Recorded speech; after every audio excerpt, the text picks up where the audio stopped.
Olá, sejam bem-vindos ao programa Saber Direito. Meu nome é Ana Cláudia Lucas e eu sou professora de Direito Penal. Nesse curso, nós vamos tratar sobre Direito Penal Econômico. Esse será o nosso tema. Primeiramente, gostaria de apresentar as alunas que estão conosco hoje aqui, a Tamara, a Nádia e a Sabrina. Na aula de hoje, nós vamos tratar sobre tipicidade. A tipicidade que vem a ser o primeiro elemento do conceito analítico do crime. Nós vamos falar sobre o fato típico, vamos falar sobre a conduta, sobre o resultado, sobre o nexo de causalidade e sobre a tipicidade propriamente dita. E depois vamos ainda referir sobre algumas modalidades típicas, os tipos penais abertos, os tipos penais fechados, os tipos omissivos, os tipos comissivos, os tipos penais de dano, os tipos penais de perigo e depois, ao final, vamos estabelecer uma relação desses conceitos gerais do direito penal com o direito penal econômico. Se vocês tiverem dúvidas, elas deverão ser encaminhadas para o e-mail saberdireito@stf.jus.br. É importante que, ao enviarem as dúvidas, façam referência ao nome do curso, Direito Penal Econômico, e também ao nome do professor, Ana Cláudia Lucas. Para dar início, então, à nossa aula de hoje, que versará, como referi, sobre tipicidade, é importante dizer que o fato típico é o primeiro elemento que constitui o conceito analítico do crime. O conceito analítico do crime é aquele conceito tão conhecido dos estudantes de direito que menciona que o crime é o comportamento humano voluntário, típico, ilícito e culpável.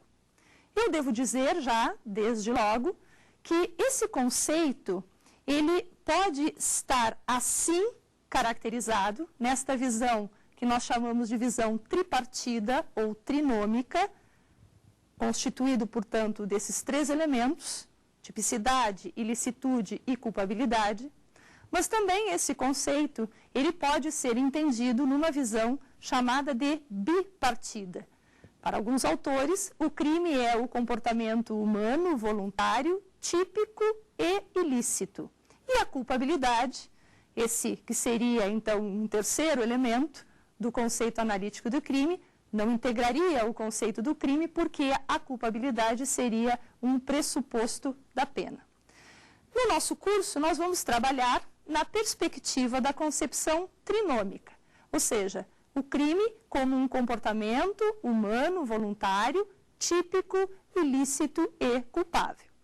De todo modo, é razoável referir que, ainda que adotássemos uma concepção bipartida, isso tampouco geraria qualquer tipo de dificuldade da compreensão dessa relação que vamos estabelecer entre o conceito de crime, a ciência do direito penal, com o direito penal econômico.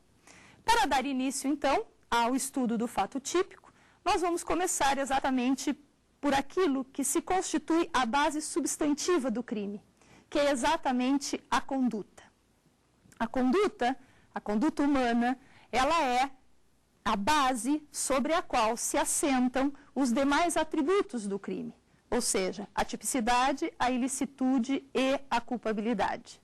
A conduta é todo o comportamento, é todo o realizar que, de algum modo, viola, ataca um bem juridicamente tutelado, ou, no mínimo, ameaça de lesão o bem juridicamente tutelado. A conduta, ela tem uma qualidade fundamental no âmbito do direito penal, que é exatamente a qualidade da voluntariedade. Um comportamento, ele só serve como base substantiva do crime, ou seja, ele só serve para constituir um comportamento criminoso se esse comportamento tiver o atributo ou a qualidade da voluntariedade. Por isso se diz que a base substantiva do crime é composta pela conduta humana voluntária. Obviamente, como percebem, eu friso que essa conduta, ela é uma conduta humana, ou seja, ela precisa ser realizada por um agente, né, que se constitui como tal.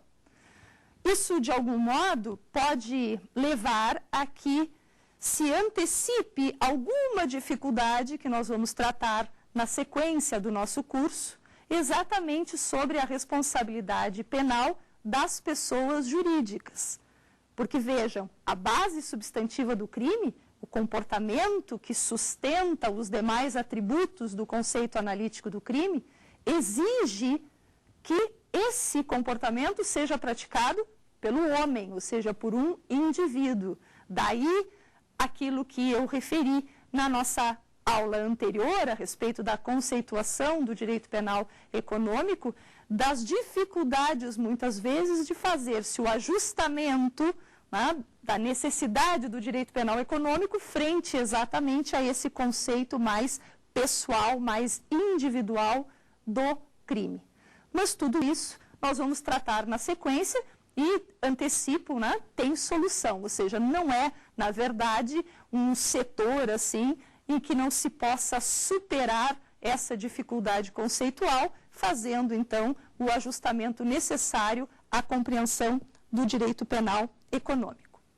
Essa conduta humana voluntária, que se constitui base substantiva do crime, ela pode se apresentar no âmbito do direito penal de dois modos.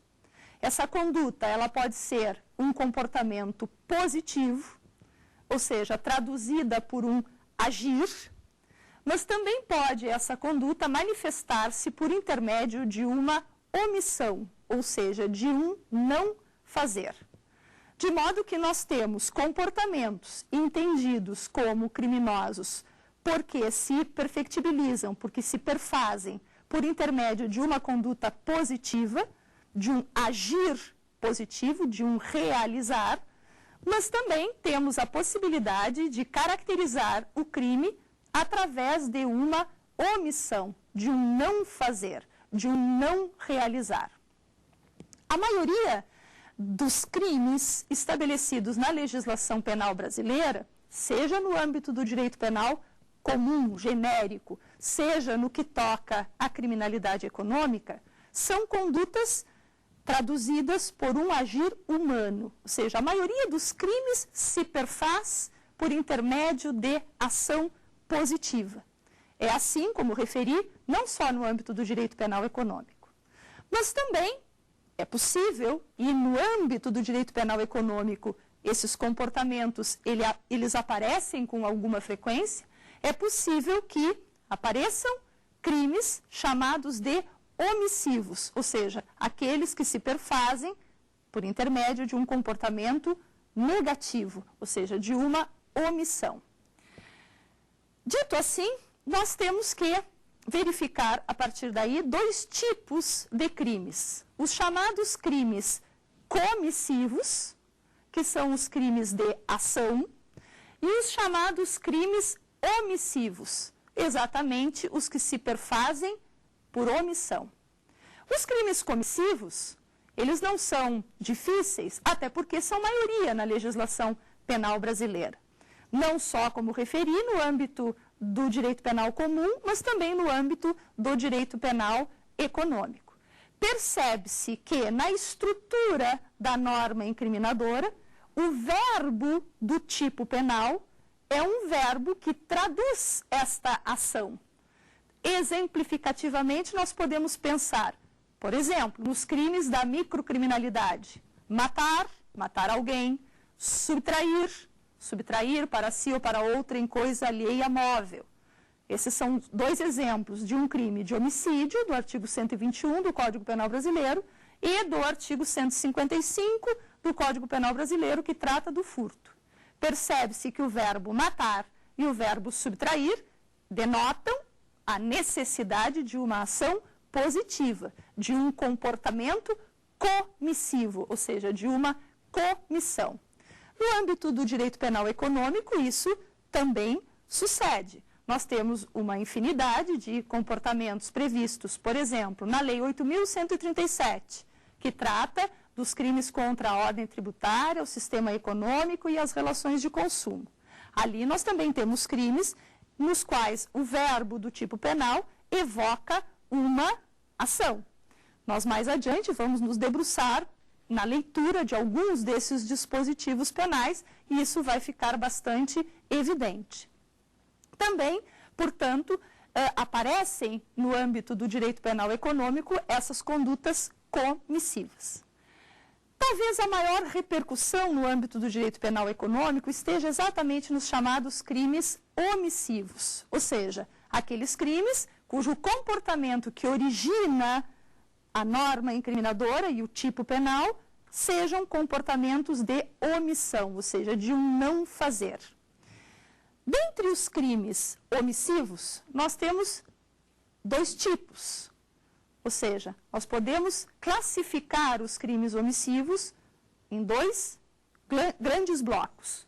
Os chamados crimes omissivos próprios e os chamados crimes omissivos impróprios, também nominados comissivos por omissão.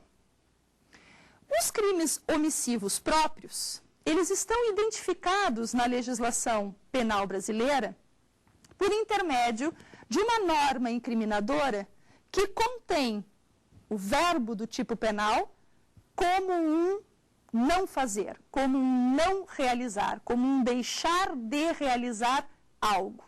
Eu costumo dizer sempre que os crimes omissivos próprios, eles são de facílima identificação, pedagogicamente muito fáceis de serem identificados.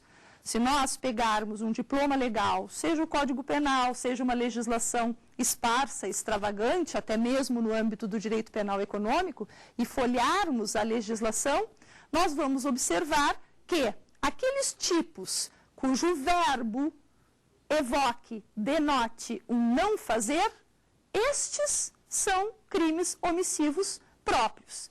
Então, a própria norma me evidencia, a própria norma incriminadora traduz a omissão própria, porque o verbo do tipo é um não realizar.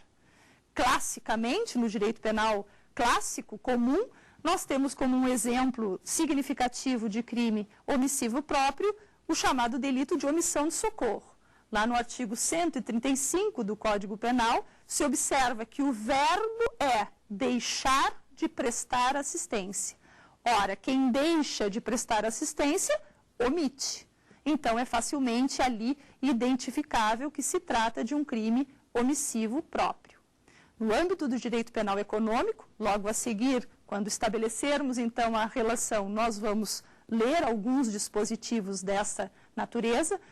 Nós observamos, por exemplo, no Código de Defesa do Consumidor, na parte que trata sobre os crimes, nós vamos poder analisar que temos ali 12 figuras delitivas, ou seja, 12 normas incriminadoras, e dessas 12 normas incriminadoras, 50% delas, ou seja, 6, são exemplos de crimes omissivos próprios. Significa dizer, o verbo que está contido naquelas normas incriminadoras evocam um não fazer. Assim, os crimes omissivos próprios, eu dizia, eles são facilmente identificados na legislação penal brasileira.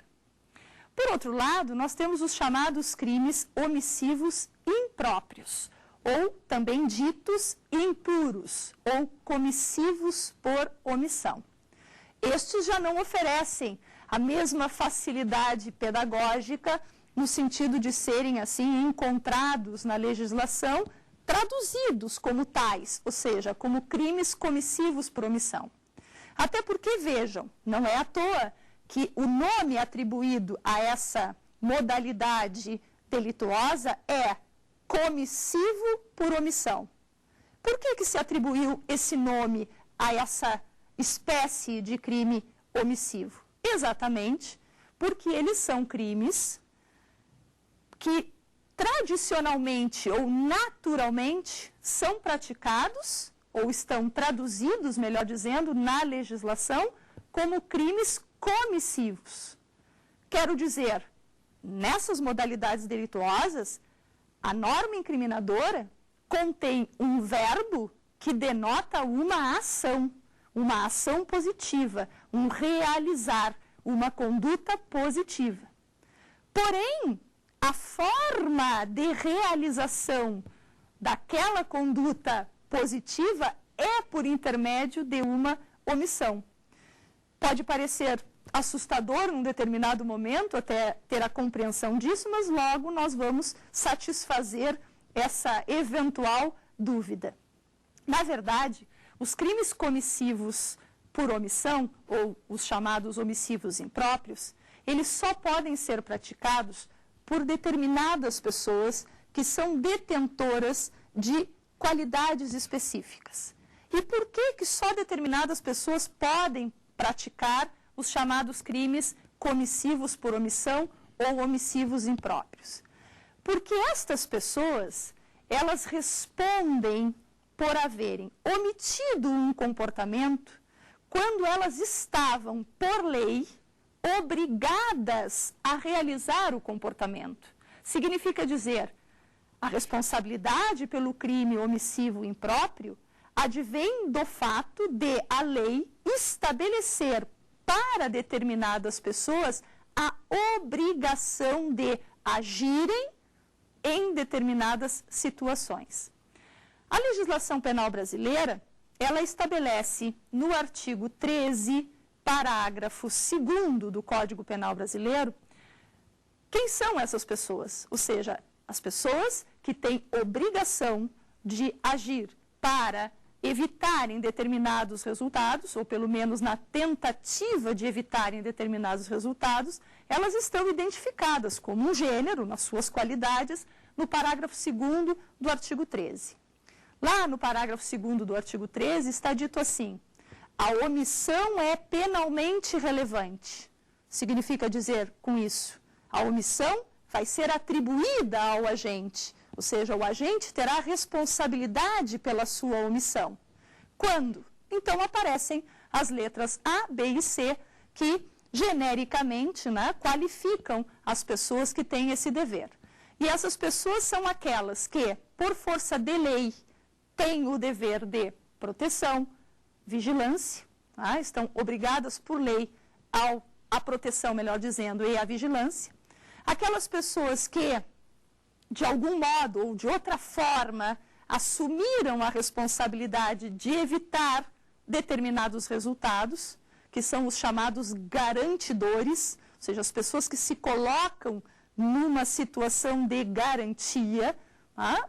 A obrigação não advém da lei, especificamente, elas não têm obrigação de cuidado, proteção ou vigilância, que é o que acontece, por exemplo, com os pais em relação aos seus filhos, mas estas, de um outro modo, que pode ser até contratual, assumiram essa responsabilidade.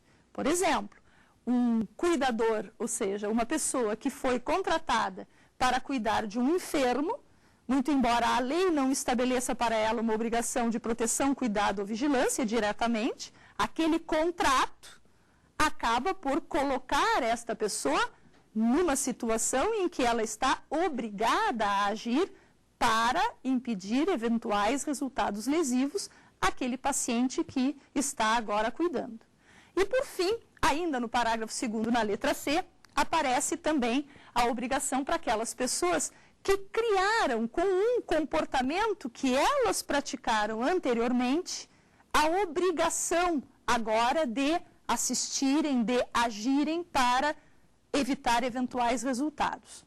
Se eu, por exemplo, convido uma criatura que não tem a habilidade que eu tenho com a natação, por hipótese, para fazer a travessia de um pequeno córrego, de um rio, garantindo para este meu convidado que eu vou ajudá-lo, que eu tenho as condições necessárias para que ele faça a travessia comigo, etc. Se eu criar este ambiente, assumindo, então chamando para mim essa responsabilidade, criando com o meu comportamento o risco de que eventualmente possa suceder com aquela pessoa, eu, a partir desse momento, passei a me constituir alguém que tem a obrigação, ante a uma situação de risco, ante a uma situação de perigo, de socorrer, de atender, de agir para evitar um eventual resultado lesivo.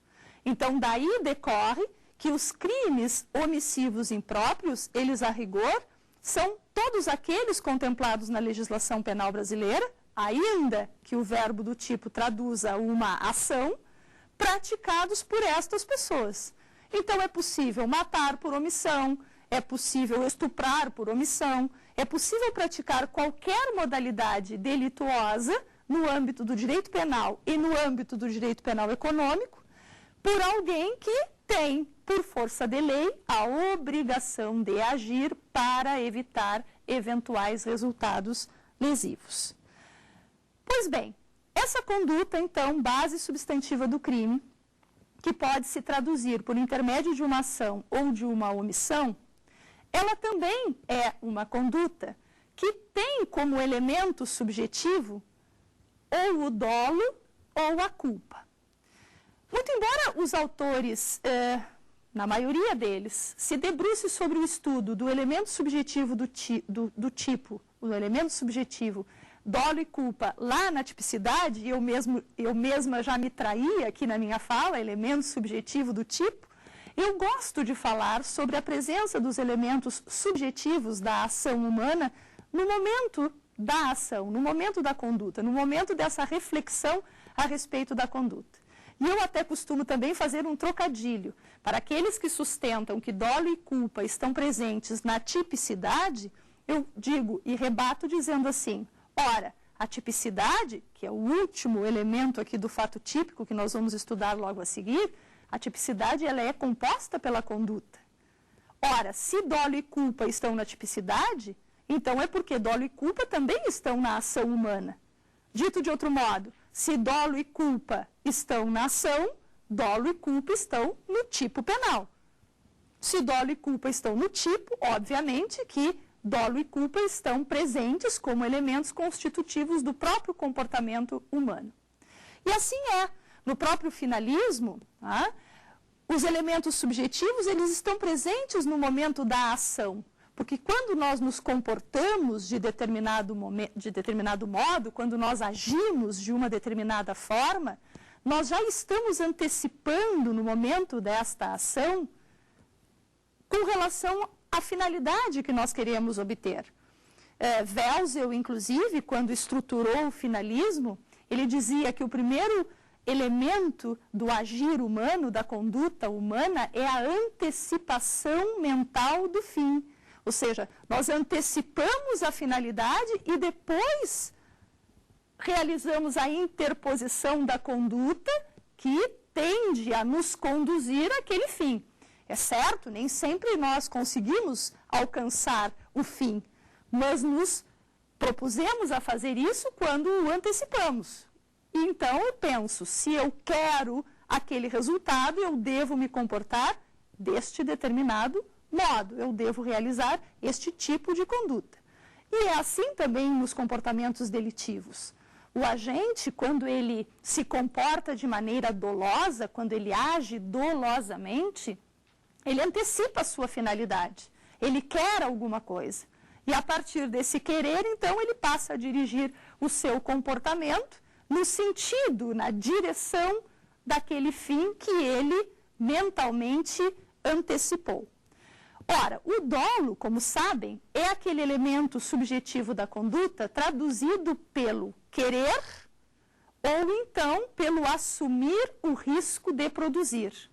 Lá no artigo 18 do Código Penal, nós temos a definição de dolo. Diz o artigo 18, disse o crime, inciso 1º, doloso, quando o agente quer o resultado ou assume o risco de produzi-lo. Aparece o que nós chamamos de dolo direto e de dolo eventual. A maioria dos crimes no âmbito do direito penal econômico tem como elemento subjetivo exatamente o dolo, seja na modalidade dolo direto, seja na modalidade dolo eventual. Nós vamos observar depois na sequência que isso é realmente uma verdade, ou seja, são pouquíssimas, para não dizer raras, as hipóteses em que na legislação penal econômica aparecem os chamados crimes culposos. E quais são os crimes culposos? Os crimes culposos, ou a conduta culposa, é aquela que se traduz por intermédio de um agir descuidado. Significa dizer, por um agir que ou foi imprudente, ou foi negligente, ou é imperito. A legislação penal brasileira, o Código Penal Brasileiro, no mesmo artigo 18, porém no seu inciso 2º, também explicita esse elemento subjetivo da conduta ou do tipo penal, a culpa. Disse que o crime é culposo quando ele é praticado por intermédio de uma conduta imprudente, negligente ou imperita. Dito de modo genérico, quando essa conduta é uma conduta descuidada. Pois bem, vencida então essa primeira abordagem sobre a conduta, base substantiva do crime, nós estamos como que autorizados a seguir nos elementos do fato típico. E o segundo elemento do fato típico é exatamente o resultado. Ora, há pouco eu falava do finalismo e há pouco eu falava de o agente manifestar-se de determinado modo, comportar-se de determinado modo, porque está em busca do alcance de uma determinada finalidade, ou seja, em busca de um resultado. O agir humano, ele é sempre um agir finalístico, ele é movido por uma finalidade. Assim que toda a nossa ação corresponde a um resultado, ou seja, o nosso comportamento, e isso vale para todos os setores da vida, o nosso comportamento, ele sempre produz um resultado. Traduzindo isso, ou trazendo esse pensamento, essa reflexão, que é o que interessa no âmbito do direito penal, nós temos que o resultado é exatamente aquele produto, aquela consequência do agir humano voluntário. Ele também integra o fato típico. Por quê? Porque a conduta, como eu dizia, ela sempre vai gerar, ela sempre vai produzir um resultado. Talvez, nem sempre, o resultado pretendido pelo agente. Nem sempre há essa correspondência entre o fim projetado, o resultado que o agente projeta, e aquela consequência que ele de verdade obteve. Então, não há essa correspondência sempre. Mas, de qualquer modo, a todo agir corresponderá um resultado. No âmbito do direito penal, esse resultado ele é relevante. Seja ele o resultado pretendido, tenha sido ele um outro resultado diverso. As possibilidades de responsabilização penal por este resultado sempre vai acontecer, claro que desde que presentes, as demais exigências ou os demais elementos constitutivos do comportamento criminoso. Ora, assim considerado, todo o crime tem resultado. Todo o comportamento criminoso, ele vai ter um resultado. Às vezes, esse resultado, ele é um resultado apenas formal. Nem sempre é um resultado objetivo, um resultado materializado. Por isso, nós temos os chamados crimes formais e os chamados crimes materiais. Os crimes formais são aqueles que se perfazem pela simples ação, ou seja, a ação já se constitui por ela mesma perigosa, ameaçadora ao interesse juridicamente tutelado. E por isso, nada mais precisa acontecer ou ocorrer para que o crime se perfaça. Então, são crimes que alguns dizem sem resultado. Não é verdade. São crimes sem resultado material. Aí sim, sem um resultado objetivo, sem aquele resultado visível, aquele resultado que a gente enxerga, por exemplo, quando nós temos um crime de homicídio. Num crime de homicídio, seja ele consumado ou tentado, nós visualizamos, nós temos o resultado palpável, objetivo. É certo. Mas há outras modalidades criminosas em que esse resultado não aparece assim objetivado, mas ainda assim o comportamento existe como um comportamento relevante, criminalmente, como um comportamento criminoso.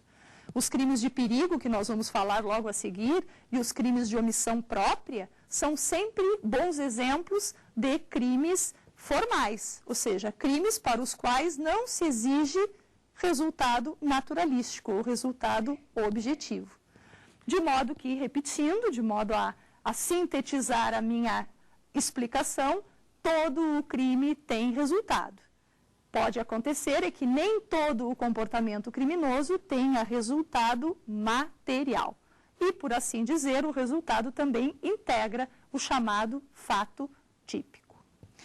Na sequência, o terceiro elemento do fato típico, o nexo de causalidade, ou também chamado nexo causal. O Código Penal brasileiro estabeleceu no artigo 13, para fins de imputar a alguém responsabilidade criminal, a necessidade de o comportamento praticado por este agente ter sido o causador do resultado lesivo.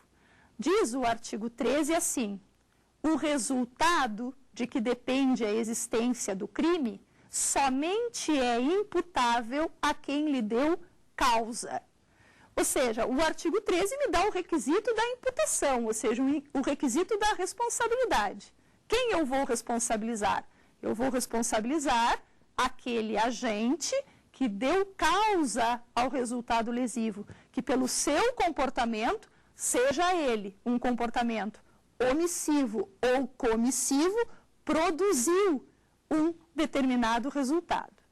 Assim é o nexo de causalidade concebido no artigo 13, caput do Código Penal brasileiro.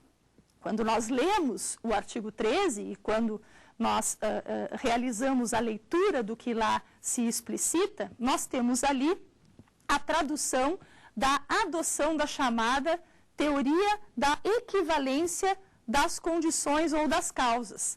Porque esse artigo 13, ele ainda se complementa dizendo assim: considera-se causa toda a ação ou omissão sem a qual o resultado não teria ocorrido.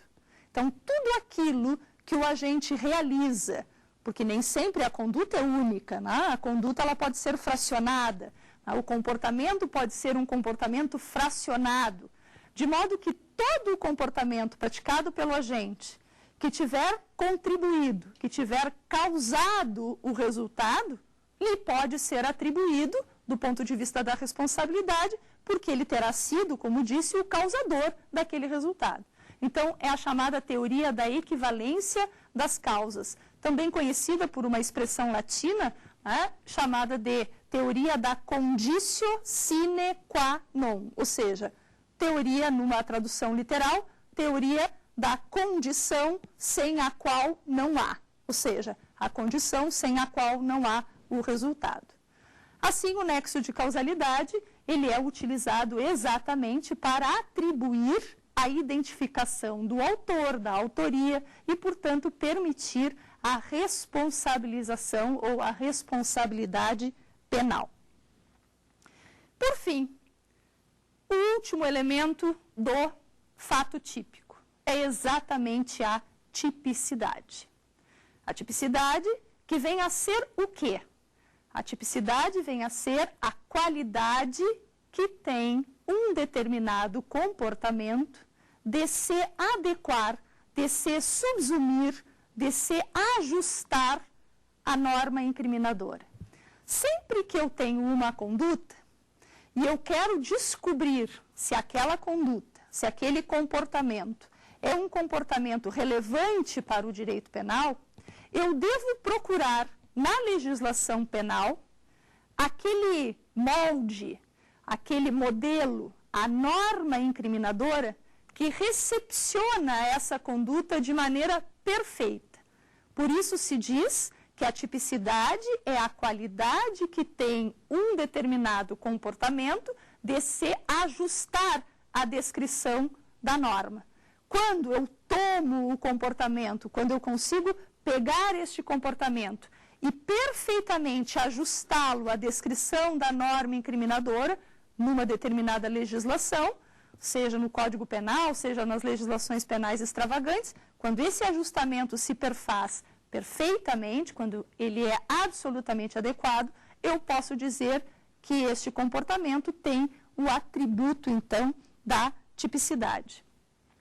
Esse estudo, né, e esse instituto da tipicidade, ele nada mais é do que uma consequência natural do próprio princípio da legalidade, que nós já referimos aqui num outro momento. Se não há crime sem lei anterior que o defina, então é absolutamente exigível que eu consiga, tomando o comportamento, ajustá-lo na descrição da lei para poder dizer, olha, neste caso há um crime, porque a lei previamente estabeleceu esse comportamento como tal, e aqui, na conduta desse indivíduo, desse sujeito, há esse perfeito ajustamento, de modo que, então, ele poderá, né, vir a ser responsabilizado por esse fato. Pois bem, essa tipicidade que se verifica nesse processo de adequação típica, né, desse ajustamento da conduta ao tipo penal, faz surgir a possibilidade de uma infinidade de crimes, do ponto de vista da classificação mesmo doutrinária dos crimes. Claro que não é o objetivo do nosso curso esgotar, né, todas as modalidades de tipicidade.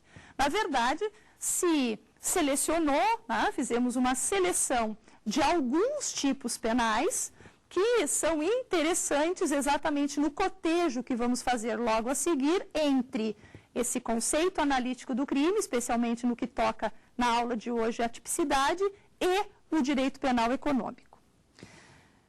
Tipicidade, eu diria, então, para iniciar esse momento, assim, de chamar atenção sobre determinadas figuras típicas.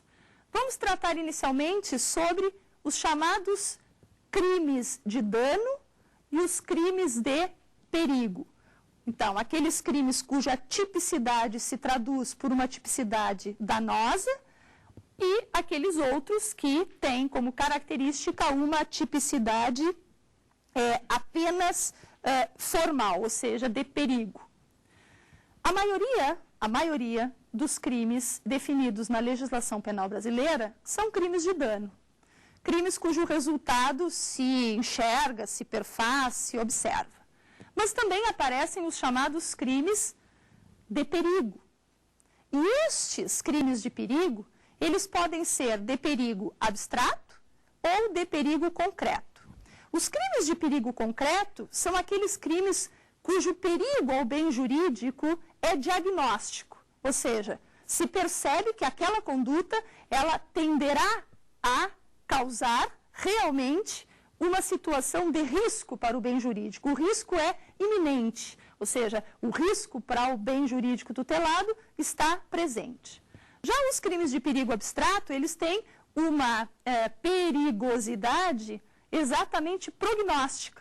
Os crimes de perigo abstrato, eles são crimes de perigo presumido. Significa dizer que pode aquela conduta vir a causar algum risco num determinado momento. Eu faço propositadamente esse gestual exatamente para dar a prognose.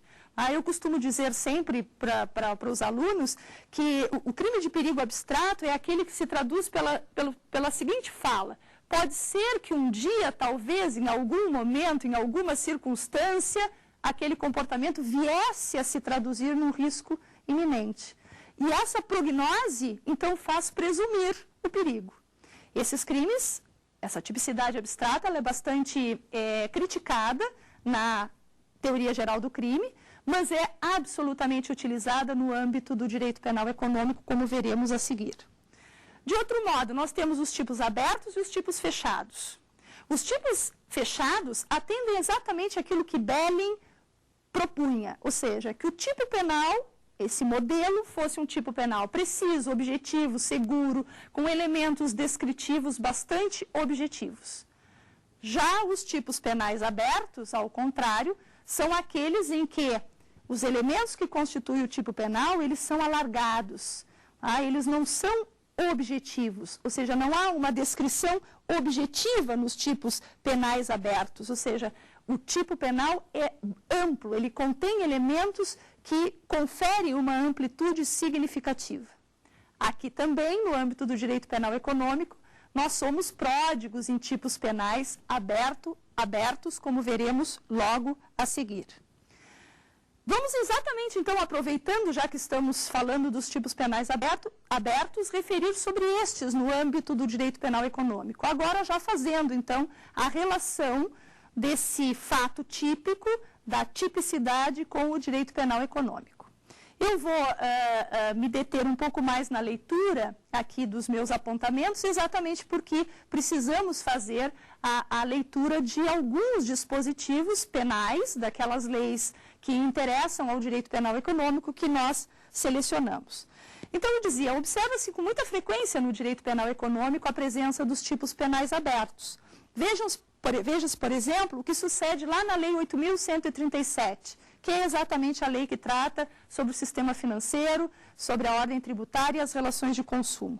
O artigo 4º, inciso 1º dessa lei, diz que constitui crime contra a ordem econômica abusar do poder econômico, dominando o mercado ou eliminando total ou parcialmente a concorrência, mediante alguma daquelas condições estabelecidas nas letras A a F do diploma legal.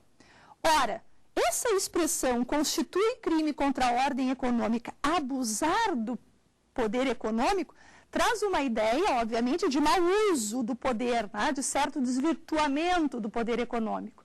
Mas é uma expressão altamente abrangente. Aqui nós temos um modelo de tipo penal aberto. Afinal, o que é de verdade abusar do poder econômico? Ora, abusar do poder econômico é um mundo de possibilidades. Há uma série de condutas que podem se traduzir como abusivas ao poder econômico. Não é fácil conceituar e definir precisamente o que seja poder econômico para poder entender quando há abuso em relação a ele. Então, aqui nós temos um exemplo bastante nítido de tipo penal aberto. E isso traz, muitas vezes, algumas dificuldades no que tange à responsabilidade penal. Dá margem, né, a uma série de teses defensivas exatamente pela ausência de objetividade do elemento que constitui o tipo penal. Uma outra legislação de tipos penais abertos é a Lei 8.176, que trata do sistema financeiro. Ali também aparece assim, no artigo 1º, inciso 2º. Incrimina a conduta de quem usa gás liquefeito de petróleo em motores de qualquer espécie. Motores de qualquer espécie, outra vez, tipo penal aberto. Ou seja, motores de qualquer espécie, pode ser motores de combustão, pode ser motores de explosão, podem ser motores a diesel, enfim, a lei não explicita. Assim também, na Lei 7.492 de 86, outra lei que trata sobre o sistema financeiro, diz, no seu artigo 11, diz assim, manter ou movimentar recurso ou valor paralelamente à contabilidade exigida pela legislação. É a famosa conduta do caixa 2, né? Porém, a lei não diz, ela incrimina quem faz essa conduta paralela, essa contabilidade paralela. Mas vamos supor que alguém faça essa contabilidade paralela, registrando absolutamente tudo do ponto de vista formal, tal como a legislação deseja, mas ao mesmo tempo, para sua segurança, faz uma também contabilidade paralela. Aparentemente, pelo que diz o artigo 11, essa pessoa deveria ser punida, o que seria um absurdo. Então, aqui, né, deveria o tipo penal fechar-se um pouquinho mais para dizer, fazer a contabilidade paralela, o caixa 2, para obter vantagem indevida. Porque senão dá uma ideia de proibição. Olha, a pessoa não pode fazer a contabilidade formal e uma contabilidade paralela, ela está proibida de fazer um rascunho da sua contabilidade. Então, é claro que aqui o tipo penal é aberto, precisaria ser restringido. Tipicidade omissiva. Eu falei anteriormente, agora vai ser até mais rápido de fazer o link, né, de fazer a costura, sobre os crimes contra as relações de consumo. Lá no Código do Consumidor, eu dizia, nós temos 12 hipóteses delituosas, do artigo 63 em diante. Pois ali, 50% dos dispositivos, e basta que os senhores verifiquem na legislação, são de condutas omissivas. Então, os verbos do tipo penal ali aparecem omitir, deixar de, não realizar. Então, uma série de dispositivos de condutas omissivas. Essas condutas omissivas, elas muitas vezes também traduzem problemas no âmbito do direito penal econômico, porque além de serem tipos penais omissivos, esses também são tipos penais formais, ou seja, para que haja o crime, basta que o sujeito tenha omitido a conduta. Nada mais é preciso, não se exige qualquer resultado material. E isso dá uma abrangência, uma ampliação, né, muito significativa no âmbito das incriminações no setor do direito penal econômico. E, por fim, nesse nosso cotejo, aparecem os chamados crimes de perigo abstrato. Eu dizia, os crimes de perigo, eles são criticados pela ciência do direito penal, são criticados na dogmática jurídico-penal, e eles aparecem com são muito intensos, com muita frequência, eles aparecem no âmbito da criminalidade econômica. Por exemplo, se nós detectarmos o crime de gestão temerária e de gestão fraudulenta, lá na lei na lei 7.492 de 86, aparece o crime de gestão temerária e de gestão fraudulenta. O artigo 4º, parágrafo único dessa lei, trata sobre a gestão temerária e a gestão fraudulenta, especialmente a gestão temerária, que me serve como exemplo aqui. Esses crimes, eles se consumam com a gestão, seja ela fraudulenta ou temerária, mesmo que não venham a causar qualquer prejuízo. Claro que a gestão fraudulenta, ela sempre causará um resultado lesivo, porque a gestão fraudulenta, como o nome próprio está dizendo, decorre, né, de mau uso, de fraude, de engodo. Mas a gestão temerária não é verdadeira. Um agente financeiro, por exemplo, que realiza uma determinada ação financeira, um determinado negócio financeiro arriscado, isso é gestão temerária. A gestão temerária é um risco desmedido. No âmbito das relações econômicas, muitas vezes essas apostas, elas precisam ser realizadas. A lei não diz que, se a gestão temerária tiver dado bons resultados, o agente não deve responder pelo crime. A lei diz que a gestão temerária deve ser punida. Então, vejam, eu posso ter uma gestão temerária que causa prejuízos, até mesmo aos investidores, mas eu posso ter uma gestão temerária arriscada, mas que trouxe bons frutos, que trouxe boas consequências. Esse é um tipo penal abstrato, tá? Cujo perigo não se traduz assim como um perigo realmente presumido do ponto de vista da necessidade de punição. Ainda, os crimes formais. Como eu dizia, em tudo há uma certa costura, né? A própria Lei 8.137, que trata dos crimes contra o sistema tributário, econômico e as relações de consumo, também diz lá no artigo 5º, inciso 4º, o seguinte, que é crime o comportamento de quem se recusa a prestar informação sem justa causa sobre o custo de produção ou de venda de uma determinada mercadoria. Vejam, o crime é recusar-se a prestar informação. É um crime formal. Ah, mas e o que precisa acontecer? Não precisa acontecer nada mais, ou seja, não se exige qualquer tipo de resultado. Basta que tenha havido essa conduta e o crime omissivo e formal já se perfaz. Para finalizar, há também, no âmbito do direito penal econômico, as tipicidades que se traduzem nas chamadas normas penais em branco. Como vimos, o direito penal econômico, ele se apropria muitas vezes, né, das normas de direito administrativo e as transforma em normas de direito penal exatamente pela necessidade e a relevância na proteção do bem jurídico penal. De modo que é muito comum, no âmbito do direito penal econômico, na Lei 8.137, na Lei 8.176, e novamente eu sugiro que devem ler a legislação, precisam contatar e ler os dispositivos penais, e verão, fazendo essa leitura, verão que ali aparece uma gama de normas penais em branco. Significa dizer, normas penais que precisam ser complementadas, que precisam ser como que...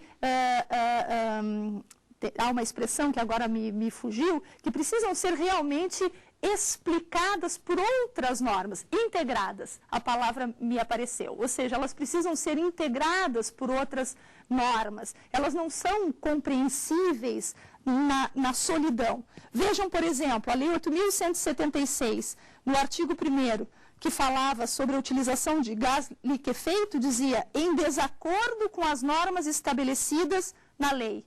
Que normas são estas? O crime não me traduz quais sejam essas normas. Então, eu tenho que buscar, fora do direito penal, a norma que regulamenta e que regula exatamente a venda, a utilização do gás liquefeito de petróleo. Mesma coisa na Lei 8.137, agora no seu artigo 6º, quando regula a ordem econômica, diz: se incrimina a conduta de quem vende ou oferece à venda ou mercadoria ou contrata serviço por preço superior ao oficialmente tabelado. Qual é esse preço? Qual é o preço oficialmente tabelado? Então, eu vou ter que me socorrer de uma outra legislação que me traz lá o tabelamento, os valores mínimos e máximos para a venda daquela mercadoria, para poder entender aqui se um determinado agente cometeu ou não o comportamento. Por fim, se percebe assim que no âmbito do direito penal econômico realmente abundam as normas penais em branco, os tipos penais abertos, os tipos formais e os crimes de perigo abstrato. Alguma pergunta? Um crime contra o patrimônio, ele pode se converter em crime contra a economia? Bem, o crime contra o patrimônio, ele nunca se converterá em si como um crime contra a economia, o próprio do direito penal econômico. O que eu imagino é que haja uma similitude entre os crimes patrimoniais e os crimes penais, os crimes econômicos. Essa similitude está no quê? No ganho fácil, no enriquecimento ilícito, né, no lucro fácil que muitas vezes o crime lá no direito penal econômico proporciona, tanto quanto no direito penal comum no âmbito dos crimes contra o patrimônio. Alguma outra? É possível afirmar-se que o direito penal econômico, ao proteger bens jurídicos supraindividuais, ele acaba por incriminar a violação de normas extrapenais? De algum modo, sim, porque sempre que uma norma extrapenal ela ganha repercussão no âmbito do direito penal, no sentido de o bem jurídico demandar uma intervenção mais severa e mais firme de um ramo do direito, o direito penal aparece como uma alternativa. O princípio da fragmentariedade, que é aquele princípio que faz a seleção dos bens tuteláveis pelos diversos ramos do direito, vai contribuir aí para fazer essa seleção. Buscar lá, no âmbito do direito administrativo, aquelas condutas que sejam realmente lesivas e mais significativas e, portanto, merecedoras da tutela penal. Na aula de hoje, nós tratamos inicialmente sobre o conceito de fato típico, vimos os elementos do fato típico, a conduta, a relação de causalidade, o resultado e, por fim, a tipicidade. Também fizemos a relação do direito penal econômico com alguns tipos penais mais especiais, mais específicos, como os tipos de perigo, os tipos de dano, os tipos penais que traduzem os crimes formais, em contrapartida aos crimes materiais, e também falamos sobre as normas penais em branco. Se tiverem ainda alguma dúvida, podem encaminhar e-mail para o endereço saberdireito@stf.jus.br. É importante que, ao enviarem o e-mail com as dúvidas, façam referência ao nome do curso e também Direito Penal Econômico e também ao nome do professor, Ana Cláudia Lucas. Muito obrigada a todos e até a nossa próxima aula, que versará sobre a ilicitude.